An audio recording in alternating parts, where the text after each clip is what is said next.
साथियों, आज सुनते हैं एक कहानी, माटी की महक। हंसपाल के बारे में सारी बस्ती में मशहूर था। ऐसा विचित्र आदमी दुनिया में ढूंढे ना मिलेगा। वरना ऐसा भी क्या कि इधर सांझ हुई, उधर कदम जैसे किसी जादू में बंधे पुराने महल की ओर बढ़ जाते। खंडहर बना वह पुराना महल गांव के बाहर था। महल के बीचों बीच एक बावड़ी थी। उस बावड़ी की सीढ़ियों पर बैठ जाता हंसपाल। बैठा रहता देर तक। पता नहीं क्या चीज थी जो उसे इस बावड़ी की ओर खींच लाती थी। इधर घरों में दिए जलते, उधर हंसपाल की बांसुरी पर राग जोगिया, राग बिलावल, राग भैरवी और मल्हार नाच उठते। और फिर समय का कुछ होश ही नहीं रहता था। आधी आधी रात तक हवा में कांपती रहती हंसपाल की बांसुरी की आवाज। पता नहीं, लेकिन है जरूर कोई ना कोई बात। और पिछले 3 सालों से है। तभी सुनी पहले पहल बांसुरी की आवाज। लोग हैरान होकर एक दूसरे से कहते थे। कुछ लोग हंसपाल से भी खोद खोद कर पूछते थे, आखिर क्या रखा है उन खंडरों में? उस सूखी बावड़ी के पास बैठने की तुम्हें क्या जरूरत है? अगर बांसुरी बजानी ही है तो अपनी छत पर क्यों नहीं? लेकिन हंसपाल तो ठहरा हंसपाल, एकदम बेफिक्र अलमस्त, हर बात हंसकर टाल देता। वैसे भी वह क्या बताता, कैसे बताता? यह कि बांसुरी आई कहां से, किसने दी? अगर वह परी से हुई उस विचित्र मुलाकात के बारे में बताता तो भला कौन यकीन करता? फिर सब्ज परी ने होंठ पर उंगली रखकर कसम जो खिला दी थी उसे। यूं ही एक दिन कर दिन कटते रहे। लोग एक दिन हंसपाल के पिता नागदेव के पास भी जा पहुंचे। कहा, इतने बड़ी जमींदार हैं आप और आपका लड़का?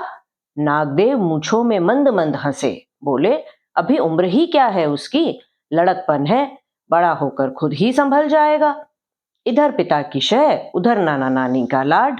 हंसपाल के पांव जमीन पर ना थे, मगर दोस्त भला शरारत से कैसे बाज जाते। एक दिन हंसपाल शाम के समय नीला कुर्ता, सफेद पगड़ी पहने ठाठ से घोड़े पर बैठकर जा रहा था। अचानक दोस्तों ने आ घेरा।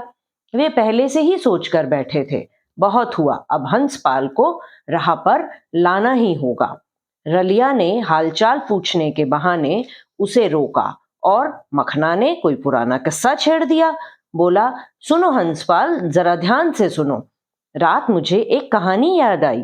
अरे वही ना, जिसकी शुरुआत इस तरह होती थी कि जोग फकीरा गांव में एक थी भूली भटियारिन और एक सोने की मेंगनी देने वाली उसकी प्यारी बकरी। और फिर क्या हुआ, याद है ना हंसपाल? तुम्हारे नाना जी सुनाते थे यह कहानी और हम सारे दोस्त मिलकर सुनते थे। कहानी सुनते हुए इस कदर हंसते थे, इस कदर की हा हा हा हा हा। कुछ देर तक तो हंसपाल सुनता रहा, हंसता रहा। लेकिन जैसे ही सांस का झुटपुटा छाने लगा, उसके चेहरे पर पसीना छलछला आया। बेचैन होकर बोला, ठहरो, कोई बुला रहा है। और फिर घोड़े पर बैठे यह जा वह जा। दोस्तों को यह उम्मीद ना थी। वे सबके सब एकदम हक्के बक्के से रह गए। सोचने लगे, क्या इस कदर पागल हो गया है हंसपाल? उधर हंसपाल थोड़ी ही देर में उसी खंडहर में पहुंचा। बावड़ी की सीढ़ियों पर बैठते ही बांसुरी में जैसे जान पड़ गई। लेकिन आज अजीब सा दर्द था बांसुरी की आवाज में। हंसपाल बजाता रहा, कुछ होश न था। और जब बांसुरी थमी, हंसपाल की आंखें भीग चुकी थी। सोच रहा था हंसपाल, आज 3 वर्ष हो गए उस घटना को, पूरे 3 वर्ष। ऐसे तो मैं पागल हो जाऊंगा। तभी हंसपाल को अजीब सी भीनी गंध महसूस हुई। फिर पेड़ों के झुरमुट के बीच से किसी की मधुर हंसी की आवाज, खन खन खनन खन, जैसे घुंघरू बज रहे हों। कौन? हंसपाल हैरान परेशान। लेकिन जवाब में फिर वही खन खन खन खन। हंसपाल चौंक कर उठ खड़ा हुआ। वह चकराया हुआ सा आसपास देखने लगा।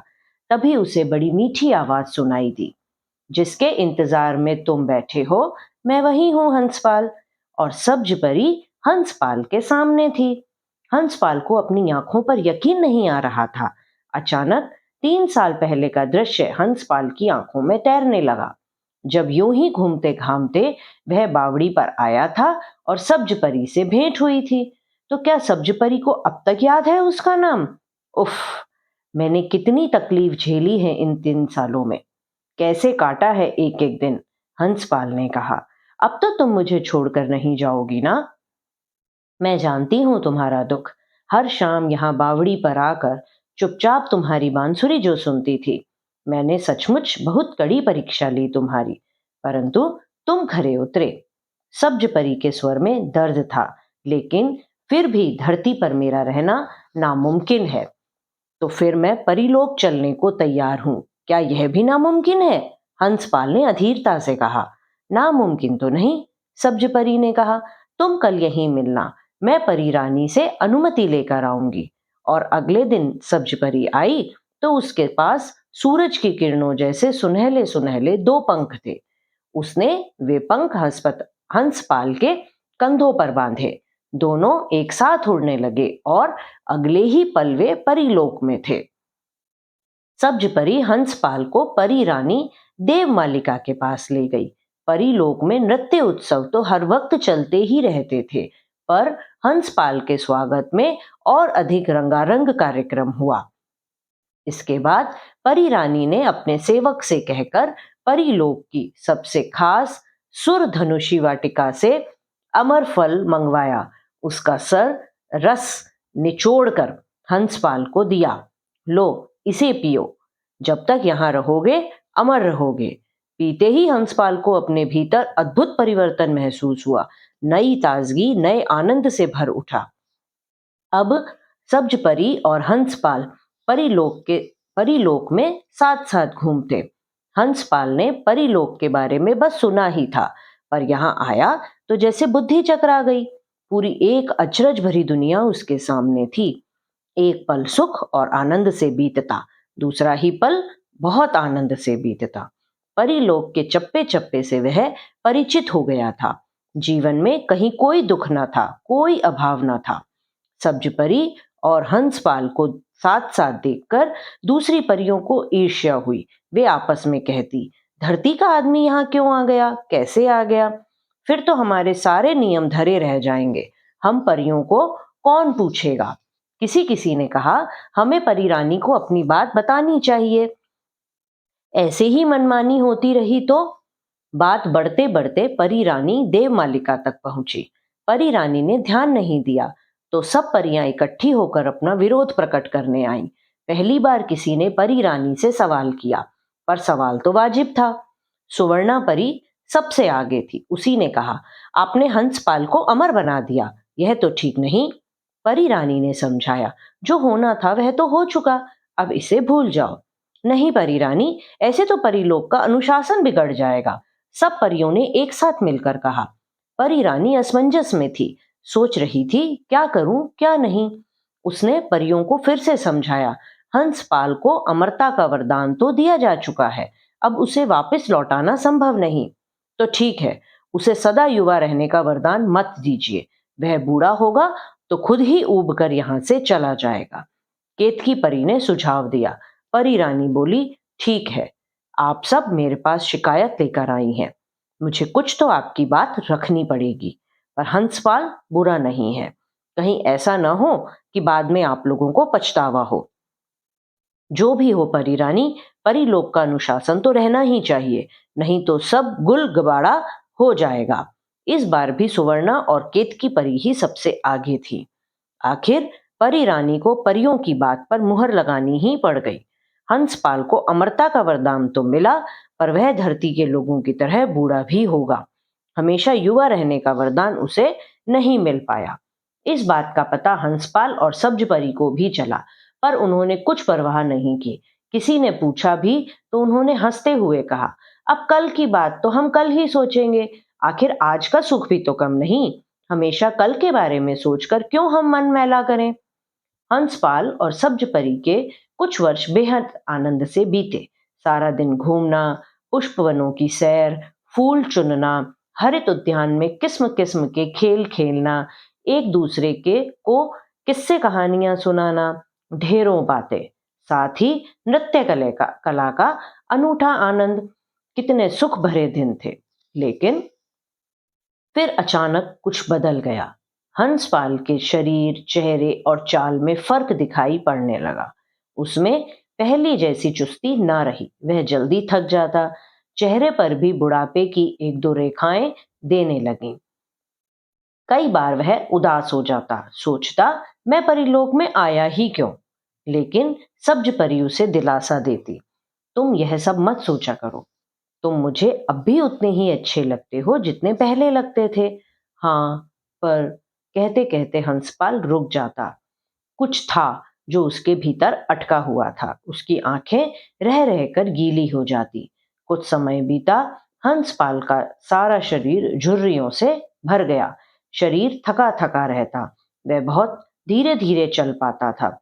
लेकिन सब्ज परी अब भी युवा थी, उतनी ही सुंदर और चुस्त। हंसपाल उससे कहता, सब्ज परी, अब तुम मुझे अकेला छोड़ दो, मैं तुम्हें दुख नहीं देना चाहता।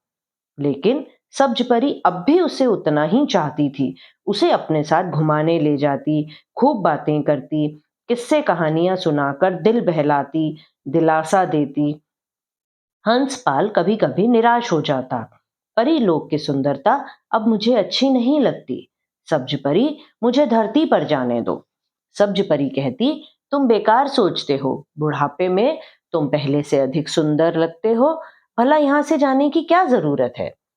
जो परियां पहले चाहती थीं कि हंसपाल परीलोक से चला जाए, अब तो वे भी दुखी थी। वे परी रानी के पास जाकर कहती, क्या ऐसा नहीं हो सकता कि हंसपाल फिर से युवा हो जाए। लेकिन अब परी रानी लाचार थी।